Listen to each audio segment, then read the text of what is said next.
Bonjour à tous et bon réveil matinal. J'espère que vous avez passé un excellent week-end en compagnie de nos programmes télé sur ESAE TV. Nous sommes le lundi 30 novembre de l'an 2020, dernier lundi du mois de novembre de l'année 2020. Dans l'actualité nationale ce matin, dans un arrêt en date du 27 novembre 2020, la Cour africaine des droits de l'homme et des peuples a rendu une décision ordonnant l'abrogation de la loi numéro 2019-40 relative à la révision de la loi numéro 90-032 du 11 décembre 1990 portant constitution de la République du Bénin. Une décision qui, dans son exécution, entraînerait de facto la remise en cause de l'élection présidentielle d'avril 2021 au Bénin. Les confrères de la presse écrite commentent la dite décision et rapportent les étapes du week-end dernier de la tournée nationale du président de la République dans les communes du pays. Les gros titres dans la presse nationale ce lundi 30 novembre 2020 vous seront présentés d'un instant à l'autre. Dans le bulletin matinal d'information qui sera une présentation d'Atifa Olafa, à suivre les détails sur les communes visitées par le président de la République le week-end dernier dans le cadre de sa tournée nationale de reddition de comptes et d'auto-évaluation. À suivre des informations au sujet du recrutement de 100 auditeurs de justice dans la fonction publique. Dans le débat avec Alex Kitomé qui sera face ce jour à Bienvenue à Gbassagan, rédacteur en chef du quotidien La Primeur, nous commenterons cette décision de la Cour africaine des droits de l'homme et des peuples au sujet de la révision de la constitution du Bénin. Mais avant, un invité dans nos studios ce matin, elle a pour nom Dorcas Carmel Kodia Togbenon. Elle est experte en communication et marketing, consultante senior en communication et événementiel, journaliste présentatrice d'émissions télévisées, chef d'entreprise de communication pétrie de près de 15 années d'expérience après une formation en journalisme. Elle est avec nous ce matin pour nous entretenir au sujet de la deuxième édition du Salon international du vin qui se déroule du 30 novembre au 8 décembre 2020. Avec elle, nous parlerons également des différents types de vins et comment distinguer le bon vin. En fin d'émission, Nansrine Fatoumbi nous rejoindra pour les prévisions astrologiques du jour. Le décor ainsi planté, on se retrouve dans un court instant juste après la pub pour la présentation de quelques-unes de journaux parus ce jour au Bénin. Chaque enfant qu'on enseigne est un homme qu'on gagne.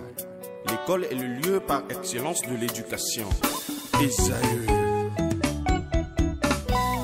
Étudiants, étudiantes, nouveaux bacheliers, parents d'élèves, une raison de plus pour choisir l'excellence. Et oui, bénéficier des demi-bourses et de réduction de scolarité à ESAE. Payer 250 000 au lieu de 500 000 en licence 1, 2 et 3 sciences juridiques, économiques, de gestion et en journalisme. Et pour les 100 premières inscriptions en administration des finances et administration générale, bénéficier d'une réduction et payer 400 000 au lieu de 500 000. En master 1 et 2, 500 000 au lieu de 800 000 en administration des affaires, 600 000 au lieu d'1 million en journalisme. Faites partie des 100 premiers inscrits en administration des finances et administration générale pour bénéficier de la réduction. Payez 800 000 au lieu d'1 million. À ESAE Cotonou et Parakou, la rentrée est effective. Le dossier d'inscription est disponible en téléchargement à l'adresse suivante www.esae.bj/ESAE 2019 ou renseignez-vous à ESAE Cotonou au 96 80 55 11 98 98 14 00 90 93 65 21 à ESAE Parakou au 96 68 16 14 97 77 51 47 à ESAE, l'épanouissement et le développement est au cœur de notre succès.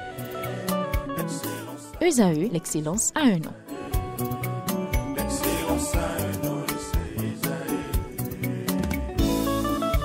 La rumba, c'est la musique des sages. Et ESAE, c'est l'école des sages. Bonjour à nouveau chers amis internautes, nous démarrons la une des journaux ce matin comme il est de coutume tous les matins par la manchette de l'informateur qui titre ce matin tournée du chef de l'État dans le département du Zou, véritable histoire d'amour entre le président Patrice Talon et Abomey. Des détails sur cette visite de travail du président de la République à la page 3 de la parution de ce matin de l'informateur qui titre en deuxième titre à la une ce matin dans la perspective de la présidentielle de 2021.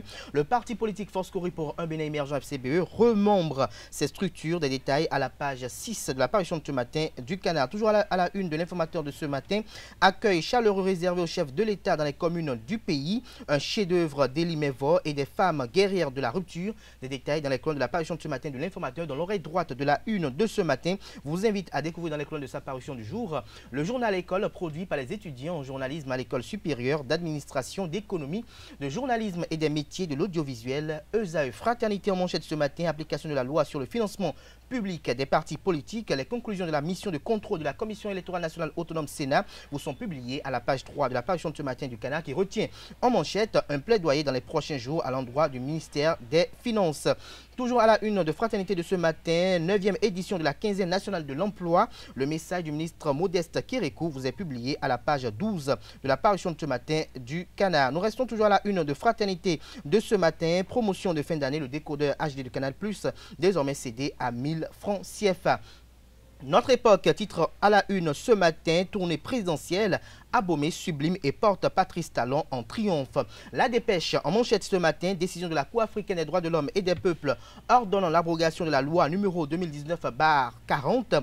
Bénin, l'élection présidentielle remise en cause. Des précisions dans les colonnes de la parution de ce matin du Canard. Le confrère de la matinée titre en manchette ce matin, Bénin, la Cour africaine des droits de l'homme et des peuples ordonne l'annulation de la révision de la Constitution avant la présidentielle de 2021. Elle désapprouve par ailleurs la composition du COS LEPI, l'intégralité du résumé de l'arrêt de la Cour africaine des droits de l'homme et des peuples sur l'annulation de la révision constitutionnelle aux pages 2 et 3 de la parution de ce matin de Le Confrère de la matinée. Le Béninois libéré en manchette ce matin avec les photos du président de la République et de l'honorable député d'Akwé Sossou. Le Canard titre tournée du chef de l'État, l'impériale étape de l'Okosa, talon honor d'Akwé Sossou. Toujours à la une de Le Béninois libéré de ce matin, compensation des victimes du projet de construction de barrages à Savet et Glazoué.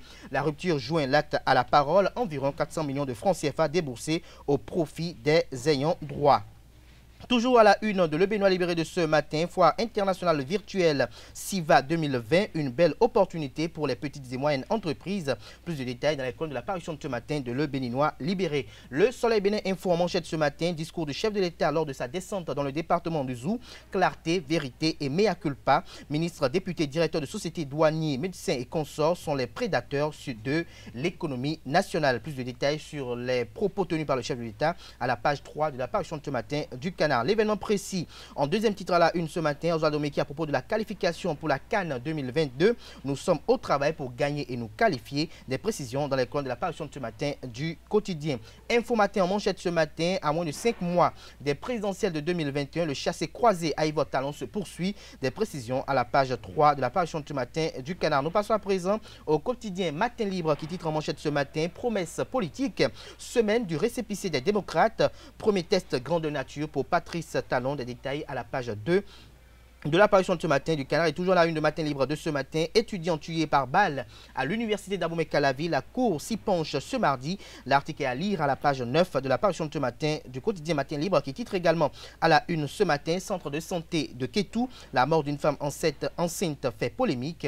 Des précisions à la page 11 de l'apparition de ce matin du Canard. Nous passons à présent à Le Télégramme qui titre en manchette ce matin, comité de stabilité financière d'assainissement du secteur de la microfinance. Les élus locaux désormais outillés. Des précisions à la page 3 de la parution de ce matin du Canard. Et toujours à la une de Le Télégramme de ce matin, passage des ministres devant les députés.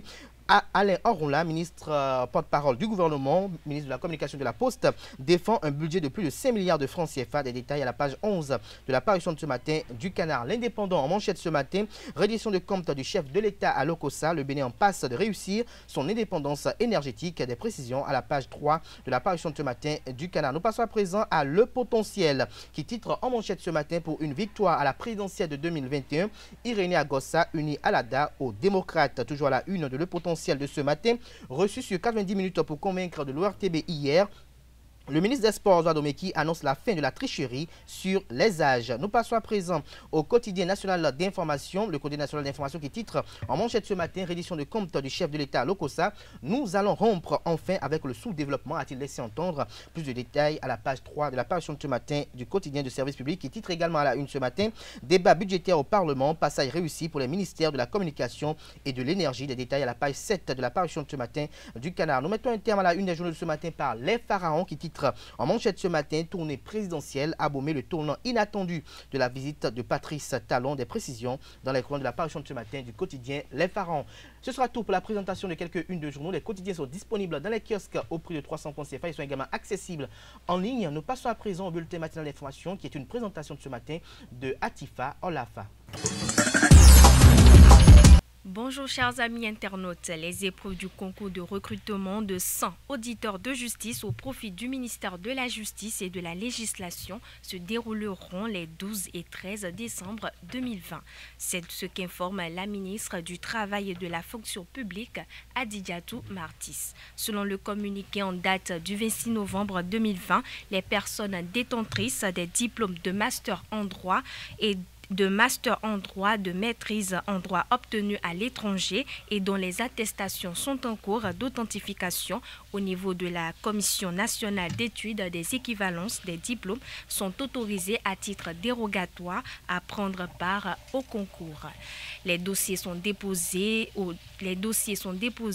du vendredi 27 au lundi 30 novembre 2020 au secrétariat de la direction du recrutement des agents de l'État du ministère du Travail et de la Fonction publique, 6 au premier étage de la tour administrative B à Kadjeron. Pour rappel, le concours était initialement prévu pour se dérouler les 28 et 29 novembre 2020.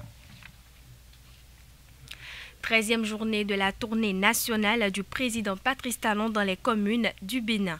Didja est la première commune du département du Zou à accueillir le président de la République, Patrice Talon, dans la matinée du samedi 28 novembre 2020 dans le cadre de sa tournée d'échange avec ses concitoyens. À son arrivée, le président Patrice Talon a été accueilli par les chants et danses des Amazones de Didja. Suivons ensemble l'accueil chaleureux qui a été offert au président de la République.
Agbanizon est la deuxième commune du département du Zou à accueillir le président Patrice Talon en début d'après-midi de ce samedi 28 novembre 2020 dans le cadre de sa tournée d'échange avec ses concitoyens.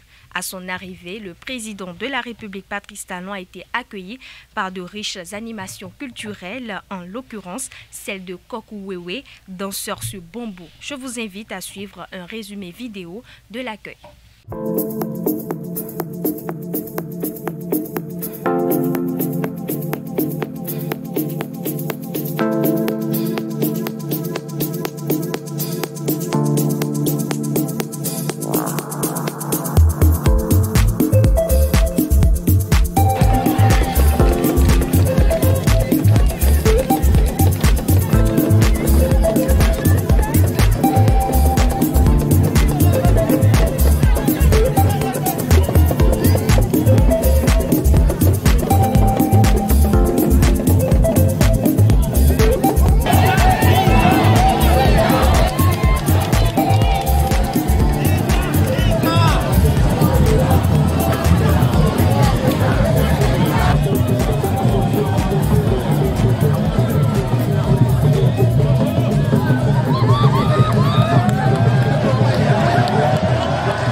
Parlons toujours de la 13e journée de la tournée du président Patrice Talon dans les communes du Bénin.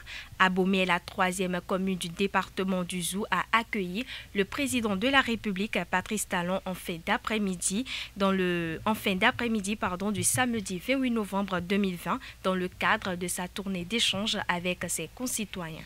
À son arrivée, le président Patrice Talon a été accueilli par des animations culturelles, en l'occurrence celle des danseuses de Akohon, rythme de la poitrine. Suivons ensemble.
Après Djidja, Agbanizon, Aboumé, c'est la commune de Zobodomène, toujours dans le département du Zou, qui a accueilli l'infatigable président Patrice Talon à la tombée de la nuit de ce samedi 28 novembre 2020 dans le cadre de sa tournée d'échange avec ses concitoyens. À son arrivée, le président de la République Patrice Talon a été accueilli par d'impressionnantes animations culturelles, en l'occurrence les démonstrations de Zangbetor, gardien de la nuit. Retour sur l'ambiance culturelle résumée en vidéo lors de l'arrivée du président Patrice Talon à Zobodomène.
L'Ordre des géomètres du Bénin a procédé ce jeudi 26 novembre 2020 au renouvellement de son conseil national lors de sa 12e assemblée générale statuaire au Champ d'Oiseaux à Cotonou. Au terme des travaux, Dr Conchita Mevogezo Kadowide a été plébiscité à la présidence du bureau en recueillant un peu plus de 85% des suffrages exprimés. Reportage, c'est au Delarios Adjagbeno.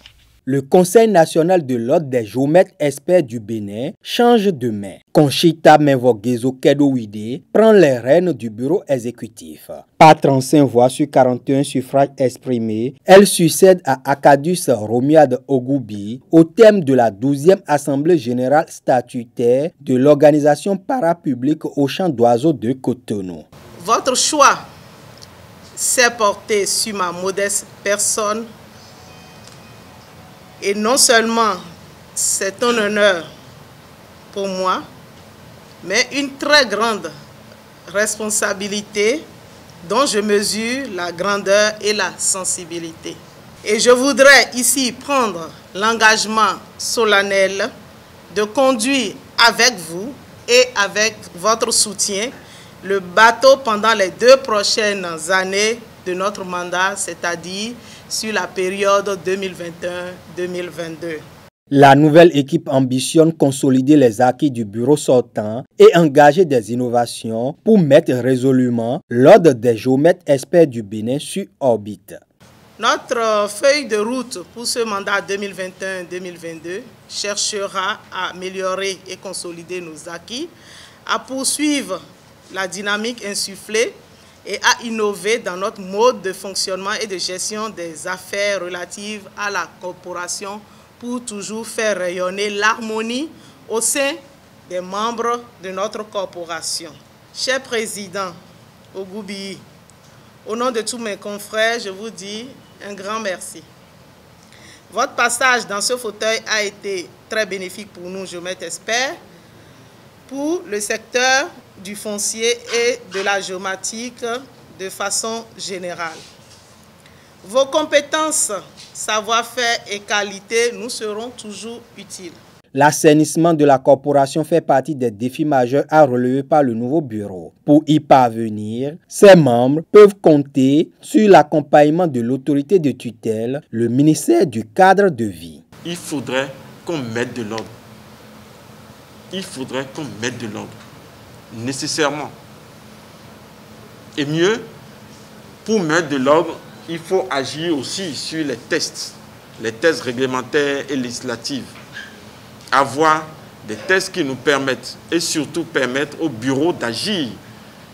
Donc, le ministère du cadre de vie et du développement durable reste très disponible à accompagner l'ordre dans son ensemble et surtout le bureau qui va agir en vos noms. Hormis le renouvellement du bureau, les délégués ont donné quitus à la gestion de l'ancienne équipe.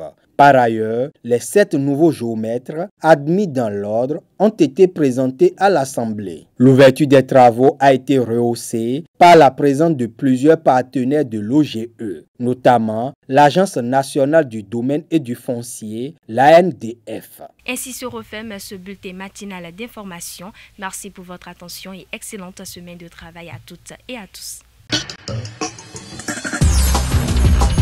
L'invité de ce matin sur Free Matin, Carmel Kodji-Atogbenon, bonjour. Bonjour Kader. Vous êtes la promotrice du Salon international du vin qui démarre ce jour. Alors dites-nous dans quel état d'âme vous vous sentez ce matin et comment se dérouleront les festivités. Alors, le 2e Salon international du vin, c'est un événement exclusif et inédit qui doit cette innovation à Lumière Communication que j'ai le plaisir de diriger depuis environ 6 ans. Je vous avoue que ce matin, je suis très honorée, je suis très enthousiasmée. J'ai la joie au cœur, à son comble, parce que depuis 6 mois, nous étions à pied d'œuvre sur l'organisation de ce salon. Et rien qu'à savoir que tout est mis en branle et que tout est fait prêt pour aujourd'hui, ça va cartonner, ça va déchirer, puisque cette 2e édition, non seulement elle est digitale et sans frontières, mais nous la voulons comme une édition vraiment charnière. Vraiment charnière. Alors, quel est l'intérêt du Salon international du vin? Quel est son intérêt? Eh bien, le Salon international du vin, c'est quand même d'abord, l'objectif, c'est d'abord de renforcer la culture du vin au niveau des amateurs et des amis du vin. Vous savez, lorsque vous aimez quelque chose, il faut chercher à comprendre la chose. Il faut chercher à savoir, mais comment est-ce que ça se passe? Donc le vin, c'est une boisson de partage et de chaleur que nous aimons. C'est la meilleure d'ailleurs, qui fait du bien au cœur et à la santé. Et donc, c'est bon de connaître sa provenance, c'est bon de connaître son processus de fabrication, c'est bon de connaître les différents types de vins, c'est bon de connaître les subtilités qui nous permettront de choisir le bon vin lorsque nous sommes dans une grande surface ou quelque part où on vend du vin. Il faut savoir choisir le bon vin pour ne pas se rendre malade. Choisir le bon vin, est-ce que, pour ne pas se rendre malade, est-ce que le vin a quand même une contribution au maintien de la bonne santé?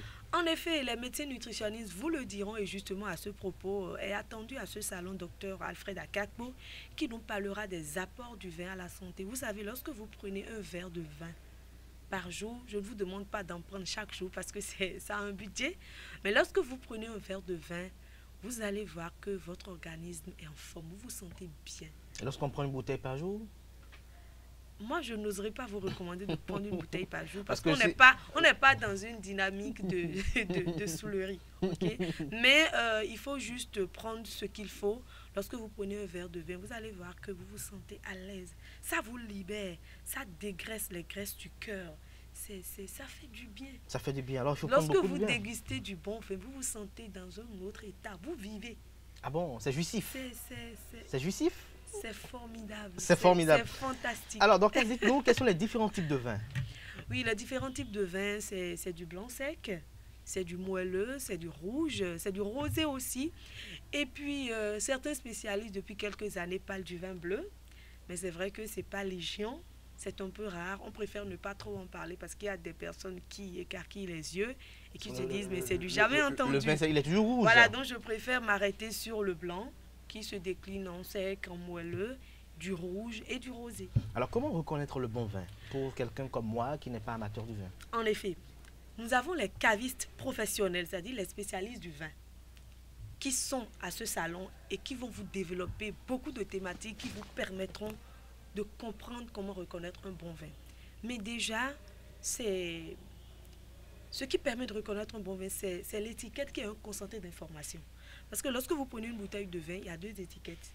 Vous regardez l'étiquette et vous lisez les informations qui sont dessus. Lorsque vous avez les meilleures informations, puisque cette subtilité, je préfère ne pas la dire ici, vous mettez sur la page Facebook du Salon international du vin, toutes les vidéos seront postées et vous allez tout suivre. Lorsque vous prenez une bouteille de vin, vous regardez l'étiquette, il faut déjà regarder la composition. Il faut regarder déjà la provenance donc de la bouteille. Est-ce que ça vient d'un château? Est-ce que ça vient d'une propriété? Est-ce que ça vient d'un domaine, etc. Et c'est quel type de château? Parce qu'il y a des châteaux qui sont vraiment réputés, des châteaux qui ont été médaillés, qui ont été reconnus à l'international. Et ces châteaux-là, je vous assure, lorsque du vin provient de ces châteaux, à tête baissée, les yeux fermés, on peut déguster sans s'inquiéter par rapport à la qualité. Vous prenez par exemple Château La Grisette à Paris, mais c'est formidable. Vous prenez Château Gentieux par exemple, il y a tellement de châteaux de renom. Vous prenez par exemple les vins de l'Araké Vin International, la marque Haussmann, la marque Vernon et tout ça. Enfin, je ne vais pas tout citer ici, mais venez nous rencontrer sur le salon. Le lancement, c'est pour ce matin. Et à partir de ce matin, 10 h, en tout cas, les hostilités seront déclenchées. Vous allez découvrir tellement de bonnes choses. Vous allez découvrir les meilleurs caves à vin de Cotonou. Mais avant ce matin, avant de découvrir les meilleurs caves à vin de Cotonou, dites-nous pour quelqu'un qui a une bourse moyenne et qui veut s'offrir du vin, et de bon vin, pour ne pas endommager son organisme, il faut environ combien? Vous savez, le bon vin n'est pas forcément le vin le plus cher. Ah bon? Ça, vous nous l'apprenez. En effet. Pour la plupart du temps, on pense que ce qui est cher, c'est ce qui est bon. Oui, le bon vin n'est pas forcément le vin le plus cher, mais il faut quand même un minimum. Je vais simplement vous dire, chers amis, les vins de 1000 francs que nous prenons en carton... Moi, je ne connais pas des vins de 1000 francs. Lorsque vous-même, vous voulez prendre du vin, allez là où vous êtes sûr d'avoir du bon vin. Et là où on est sûr d'avoir du bon vin, c'est les caves à vin, qui sont des professionnels et qui importent du vin depuis des châteaux. Et c'est des caves qui font des visites et qui quittent le Bénin pour aller vers ces châteaux, pour aller vers les vignerons, pour aller vers les vignobles, pour attester de ce que oui, c'est vraiment des vins faits à partir des raisins qui sont rentrés en fermentation dans des fûts pendant des années et que le processus de fabrication est bon, que tout a été respecté. Lorsque des gens se mettent dans un coin, renversent de l'eau dans des bouteilles, colorent les eaux, et vous sortez ça comme du vin et que vous voulez les acheter à 1000 francs, 1500, soyez sûr que vous allez rentrer dans des fosses après. Vous allez rentrer pour le bon vin, dans des collecteurs après, parce que quand vous allez les boire... 5 000, 10 000, 15 000. Vous savez, nos caves à vin disent toujours, quelle que soit votre bourse, on vous trouvera un bon vin. Mais il y a quand même un minimum et il faut mettre le prix. Le minimum, c'est... Je ne voudrais pas dire un montant, voilà. mais entre la fourchette, à partir de 3 500 francs, voilà, vous êtes sûr d'avoir du bon vin. Alors, nous allons progresser dans cette émission. Il peut y arriver qu'il y ait des promotions, des déstockages et tout ça, et le caviste peut chuter le prix pour pouvoir drainer du monde, surtout en cette période de fin d'année. Justement, nous sommes en période de fête, En période de fête, toutes nos caves à vin offrent des dégustations et des promotions, donc des réductions de prix sur les bouteilles de vin et les cartons de vin pour cette période de fin d'année. Nos caves à vin, c'est Vinophile, c'est la feuille de vigne, c'est le cellier, c'est la tonnelle de vin, c'est la cave à vin Le Vainqueur. Vous passez dans ces caves-là, vous allez trouver... Ce sont les caves partenaires. Ce sont nos caves partenaires et vous allez découvrir les meilleures collections, les meilleures cartes de vin. Alors, Dorcas, vous étiez en train de dire à l'entame de cet entretien que cette édition, elle sera digitale. Une édition digitale et charnière. Comment elle se déroulera? Très bien. Vous savez, nous nous sommes donné 8 jours de banquet, 8 jours de régal. L'année dernière, à la première édition, nous étions en présentiel, les 29 et 30 juin 2019, à Bénin Royal Hôtel de Cotonou. C'était toute une exposition, un salon et tout. Mais, à cause de la pandémie liée à la Covid-19, nous avons décidé de faire une édition digitale. Comment cette édition digitale se passera? Aujourd'hui, c'est le lancement, le 30 novembre. À partir de demain, vous allez découvrir les meilleures caves à vin de Cotonou. Chaque cave a une journée de show sur la page Facebook, Salon International du Vin. Est-ce que Kader est abonné à la page? Oui, bien sûr. Il faut vous abonner, ne rien rater, hein, parce qu'on est en période de fin d'année, vous devez aller voir votre beau-père, votre belle-mère. Vous devez offrir des bouteilles de vin à vos patrons. À quelle occasion on peut offrir du vin à quelqu'un? Oui, est-ce que c'est à toutes les occasions qu'on peut offrir du vin? Oui, est-ce que même pour un décès, on peut offrir du vin, par exemple? Vous pouvez offrir du vin pour des événements heureux. Pas pour des événements tristes. Pour des événements heureux, lorsque vous avez des obsèques à faire, c'est une réception, c'est quand même un banquet. Et lorsque des gens se déplacent et viennent, il y a certaines personnes qui sont tellement VIP qu'ils ne boivent pas ce que vous connaissez. C'est du vin sélectif, raffiné, de belles cartes. Vous n'irez pas dans les grandes surfaces les acheter parce qu'ils sont des amateurs, ils sont des connaisseurs. Il faut simplement se diriger vers les caves et les professionnels. Vous allez là-bas, vous dites, j'ai tel événement à organiser, j'ai besoin de vin, qu'est-ce que vous me conseillez? Et vous ajoutez en même temps votre bourse. Si par exemple, Monsieur Kader, moi je vous fais beaucoup de bien en tant que directrice générale de Lumière Communication, on est en décembre, vous avez envie de me faire plaisir, moi je n'ai pas besoin d'argent, vous savez que vous ne pouvez pas me donner de l'argent, mais vous pouvez m'offrir du vin, ou du champagne, ou des liqueurs. Vous allez dans une cave et vous dites, c'est une dame d'environ tel âge, de telle classe sociale, elle m'a rendu tel et tel service, quel vin je peux lui offrir? La caviste professionnelle déjà se met dans la dynamique et vous donne les conseils appropriés. Ce que vous n'aurez pas dans les grandes surfaces. Donc les meilleurs conseils sont donnés par les meilleurs caves à vin et les caves à vin sont sur le Salon International du Vin. Merci à vous, Dorcas Toujours en termes de programme, Kader, vous aurez vous aurez des visites guidées des caves, vous aurez des publics reportages sur des caves, il y aurait des interviews et des développements de thématiques. Et parlons de thématiques, par exemple, Kader, de la vigne à la bouteille. On a quitté le raisin pour avoir du vin. Comment ça s'est passé? La classification du vin, par exemple, vous avez des vins de Bourgogne, des vins de région, des vins de Pays d'Orgue, des vins de... On va vous expliquer. Et la profession de sommelier conseil. Vous savez, il y a des spécialistes qui forment les producteurs de vin. Et là, on les appelle des formateurs en œnologie. Nous avons pu faire déplacer un sommelier conseil depuis Paris, Madame Aurélie OX, elle est avec nous sur ce salon et vous allez la découvrir aussi. Et nous avons beaucoup de surprises pour vous parce que le salon se veut international. Et j'en finirai quand je dirai que nous avons des innovations. Nous ne sommes pas là pour faire seulement la promotion des vins importés, non. Il y a des essais de vins qui se font au Bénin. Voilà. Et vous allez découvrir le génie créateur des Béninois à base d'essais de vins. Des essais de vins qui sont faits à base de nos fruits locaux tels que les fleurs d'Orsay appelées bissap, ananas, des pommes de cajou, etc. Donc venez juste découvrir. Il suffit juste de vous abonner à la page, liker la page Salon international du vin sur Facebook et ne ratez rien du tout. Et ne ratez Beaucoup rien de du tout. surprises Alors, vous attendent. Nous attendent. Alors, lorsqu'on sait que ESA TV est beaucoup plus suivi par les gens de la diaspora également, Dorcas Carmel, vous allez laisser un petit contact pour vous joindre. Oui, contactez-nous. Ils auront envie quand même peut-être d'apporter une contribution au salon du vin ou peut-être avec plaisir, de participer. Avec plaisir, Kader. Nous sommes au 229 97 22 87 86, 229 94 24 26 64, email lumierecommunication@yahoo.com.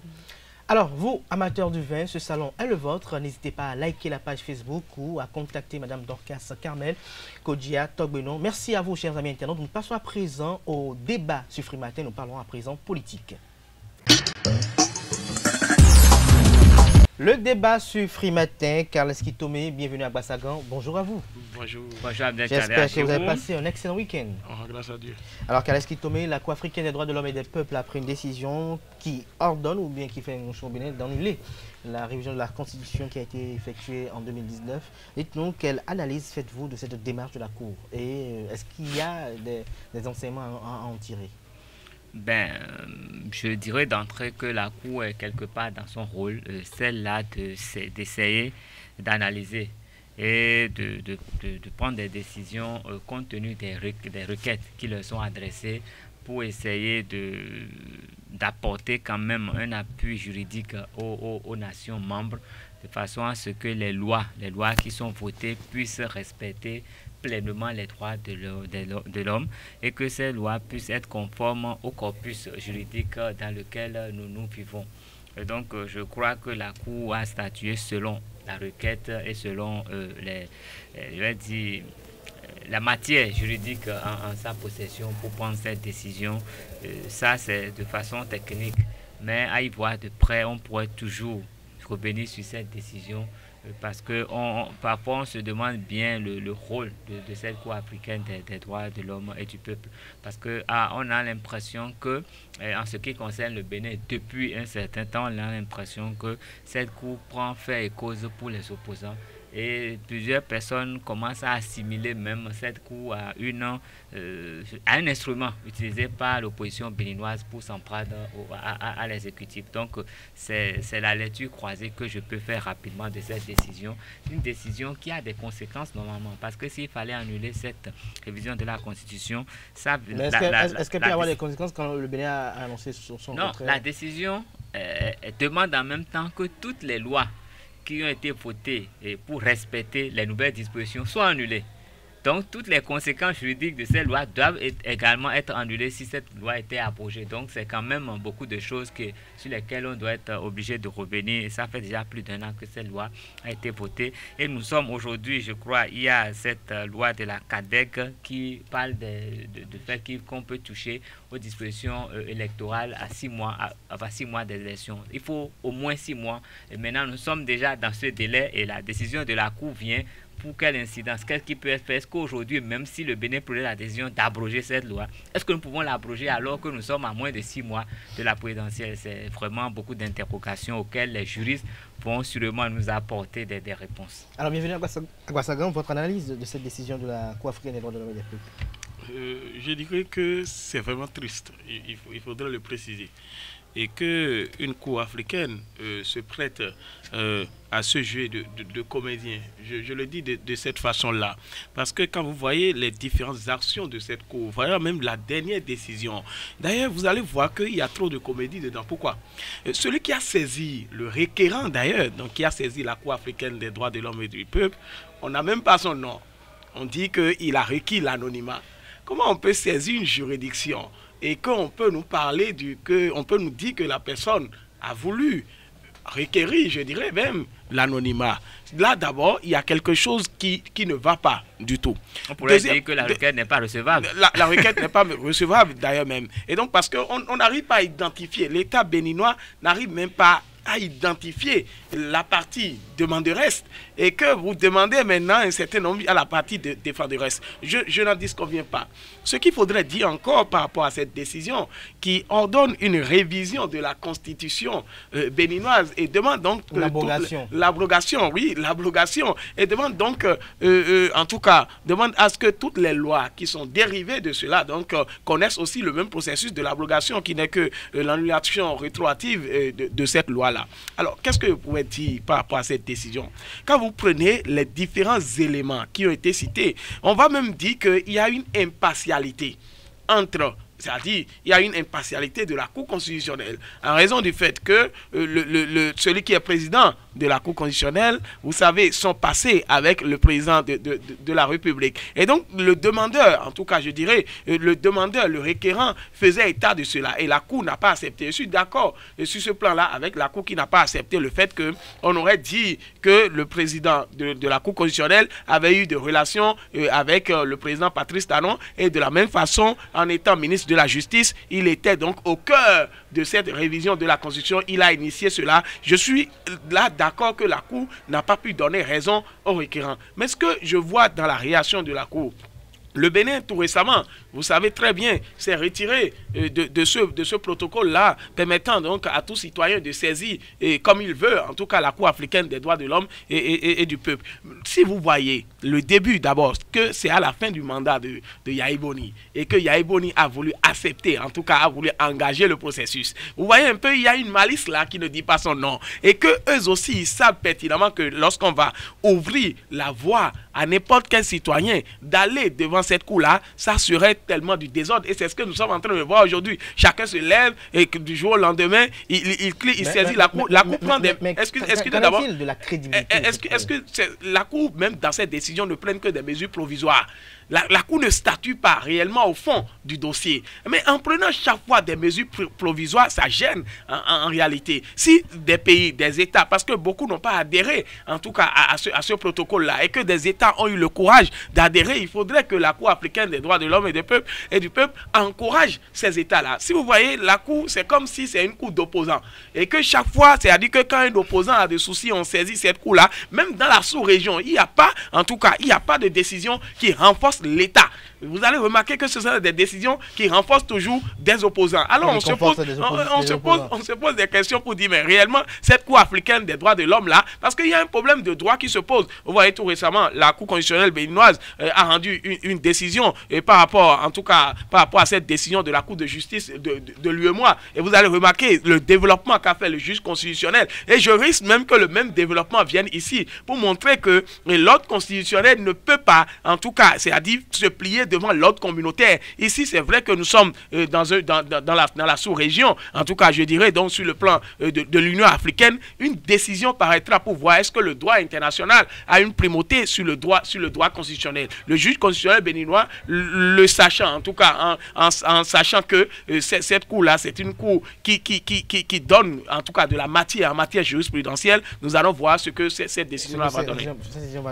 Alors, qu'en est-il de la crédibilité de cette Cour africaine des droits de l'homme et des peuples lorsqu'on sait que le pays qui abrite même son siège n'est pas respectueux des décisions de cette Cour africaine des droits de l'homme et des peuples, lorsqu'on voit un peu ce qu'elle a pu créer un peu dans la sous-région ouest africaine et d'autres, et comme vous l'avez évoqué tout à l'heure, on a comme l'impression qu'elle donne de prendre parti toujours pour les opposants et avoir des décisions qui cherchent à déstabiliser un peu l'État. Est-ce que cette Cour a encore une crédibilité?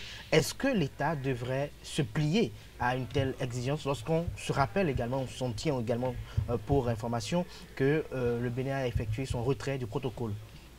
Ben, avant tout, je vais parler en bon béninois. Si vous érigez un fétiche et que vous voulez que les autres craignent ce fétiche-là, il vous revient d'abord à vous de craindre ce fétiche, de respecter ce fétiche pour que les autres lui donnent du contenu. Je pense que si les Africains ont décidé entre eux d'ériger une cour qui va jouer un certain rôle par rapport aux droits de l'homme et des peuples, il revient aux Africains de mettre à sa disposition des instruments pour qu'il soit fort, des instruments pour que ces décisions soient des décisions justes et s'arranger à ce que ces décisions soient partagées et respectées par les uns les autres. Mais quand le siège de cette cour est à Arusha, dans un pays qui visiblement n'adhère même pas véritablement à ce protocole, je crois que là, c'est le premier problème. Si on pouvait vous faire, je ne sais pas, le passeport d'un pays qui refuse de vous accorder la nationalité, je crois que vous êtes un apatride. Et ça, c'est un danger pour cette cour-là. Il aurait fallu commencer à ériger le siège de cette cour dans le pays qui est vraiment adhérent, qui est prêt à respecter tout ce qui concerne cette cour. Et maintenant, lui, de doter d'instruments vraiment qui le rendent fort et que les juridictions fassent un travail assez minutieux pour que les décisions soient le moins contestées possible. Mais en la matière, je vois que aussi bien le Bénin, la Côte d'Ivoire, et puis, je ne sais pas ce qu'il y a, depuis un certain temps, toutes les décisions de cette cour-là s'adressent aux pays de l'Afrique de l'Ouest. Et francophones, de surcroît. C'est la remarque. Je peux me tromper, hein, mais c'est ce que j'ai remarqué depuis un certain temps, et ça tranche toujours, presque toujours en faveur des opposants. Et donc, il y a un petit malaise là qu'il faut pouvoir régler. Si le malaise est réglé, je suis sûr même que les pays qui se retirent pourraient revenir s'ils ont la garantie que tout se passe bien. Et ceux qui n'étaient pas membres pourront y adhérer également. Donc, à ce niveau, il y a un travail de communication, un travail vraiment... L'essence même de cette cour-là, il faut la revisiter pour que cette cour soit acceptée de tous. Maintenant, en dehors de cela, quand nous observons un peu la décision qui a été prise, en ce qui concerne la révision de la constitution béninoise qui demande d'abroger aujourd'hui, le requérant a parlé du processus. Il a dénoncé le processus. Maintenant, est-ce que dans notre constitution, est-ce que ça respecte le processus de notre constitution? Il a dénoncé le fait que ce soit en procédure d'urgence et qu'une révision de la constitution ne saurait être en procédure d'urgence, mais devrait faire objet d'une consultation populaire. Maintenant, est-ce que c'est ça la disposition de notre constitution? Je crois que c'est d'abord ces faits-là qu'il faut comparer. Et il parle de crime. Et là, je ne sais même pas ce que cette qualification vient chercher dans cette révision de la Constitution. Et il parle de manipulation des règles de la vacance du pouvoir en dehors d'un référendum. Je crois, moi j'ai vu un président ghanéen mourir un jour et son remplaçant était désigné dans la même journée. Et le lendemain, il a pris fonction le soir et le lendemain, il était déjà redevenu président du Ghana parce que son prédécesseur est mort le matin. Donc je crois que c'est la Constitution qui définit le cadre de la vacance du pouvoir et de son remplacement. Donc je pense que si c'est ce que la Constitution dit qui est respecté, il n'y a pas de problème. S'il veut s'attaquer à la Constitution, qu'il fasse une requête par rapport à certains articles de notre Constitution. Et le problème serait autre. Il s'en prend même à la personne du président de la Cour constitutionnelle. Je crois que ça, la seule, peut faire objet d'une requête. Et cette requête aurait pu être faite depuis qu'il avait été nommé élu président. Et que ce serait étudié, on pourra dire si cela respectait les lois communautaires ou pas.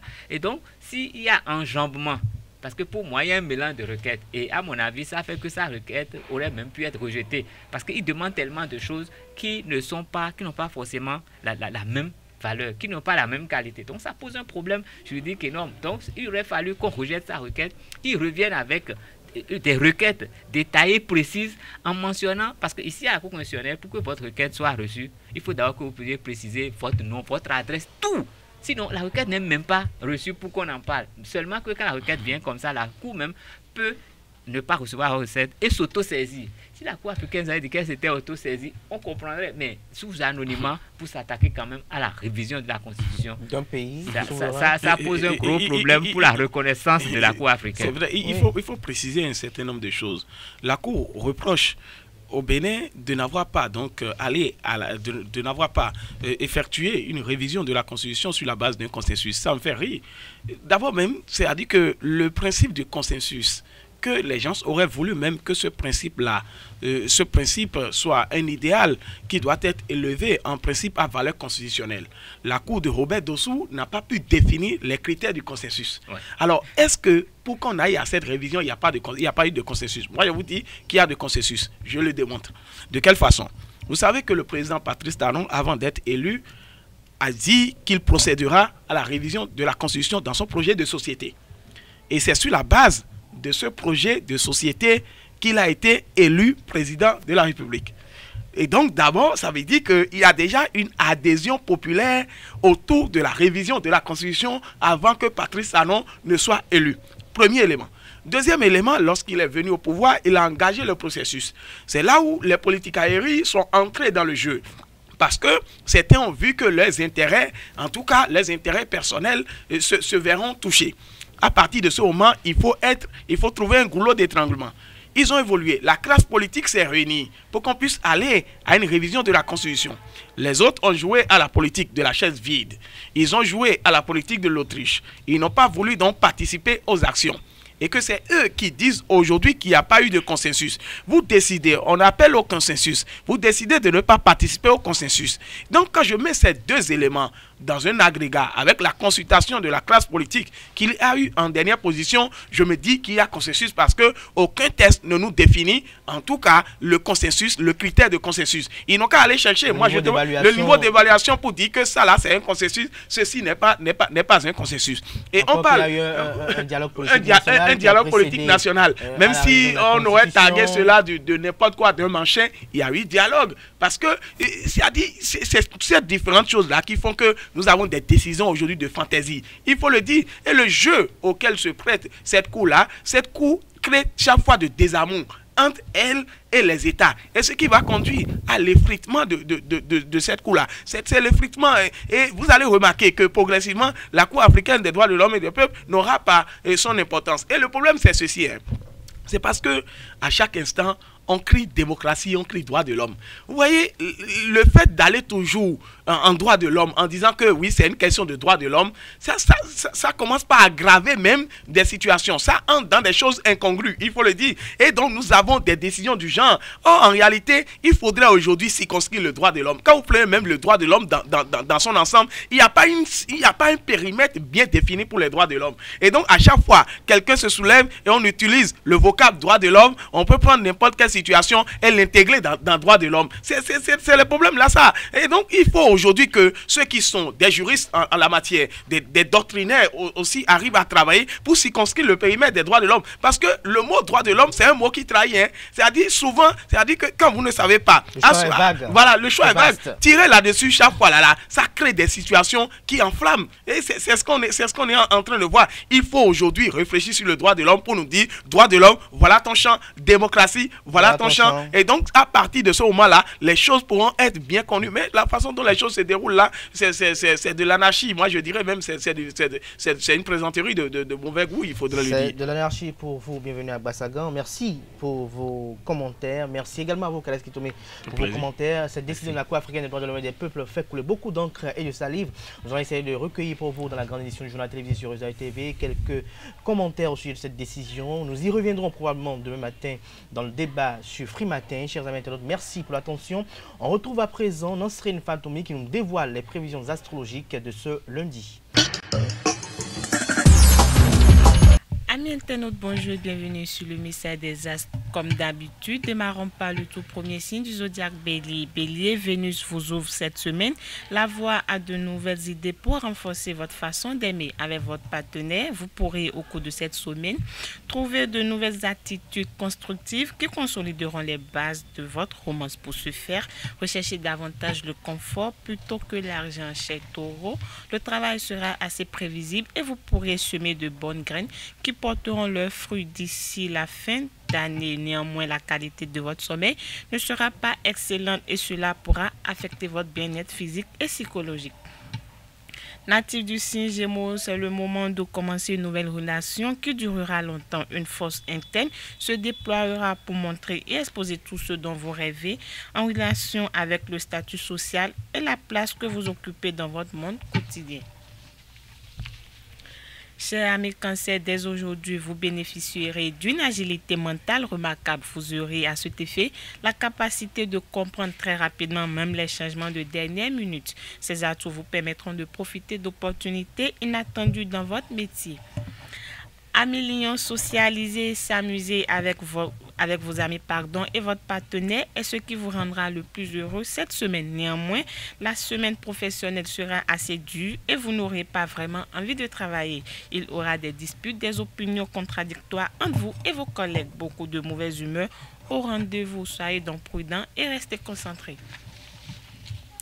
Vierge, aujourd'hui lundi, vous auriez le droit de faire des actions mémorables avec vos associés ou clients. Essayez de faire un voyage d'affaires en dehors de vos frontières habituelles. Vous pourriez ainsi conclure de bons accords. Amis Balance, sur le plan professionnel, vous aurez un début de semaine très chaotique, voire compliqué. Vous voudrez aller de l'avant, mais il y aura quelqu'un qui fera tout son possible pour vous empêcher. Les as vous seront pas favorables et vous aideront à maintenir l'harmonie en place.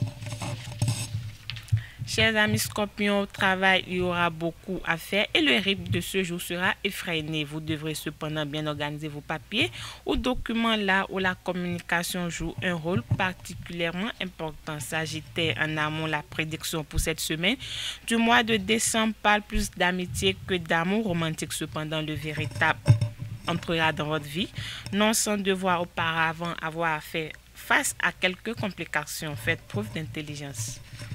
Amis Capricorne, c'est une excellente semaine sur le plan professionnel. Vous ressentirez en effet que les résultats de tant de sacrifices arriveront enfin malgré toute opposition de Lune et de Jupiter. Verseau, sur le plan professionnel, vous commencerez la semaine en ressentant beaucoup de pression et de stress mental. Votre esprit ne se reposera pas et vous pourrez vous retrouver submergé par l'effort intellectuel. Dernier signe du zodiaque Poisson, de nouveaux partenariats prospères verront le jour. Sur le plan professionnel, vous serez plus que concentré, mais vous afficherez néanmoins une bonne humeur et générosité qui vous aideront à mener de tout bien votre travail. En sortant, vous devrez absolument porter de chaussures de qualité.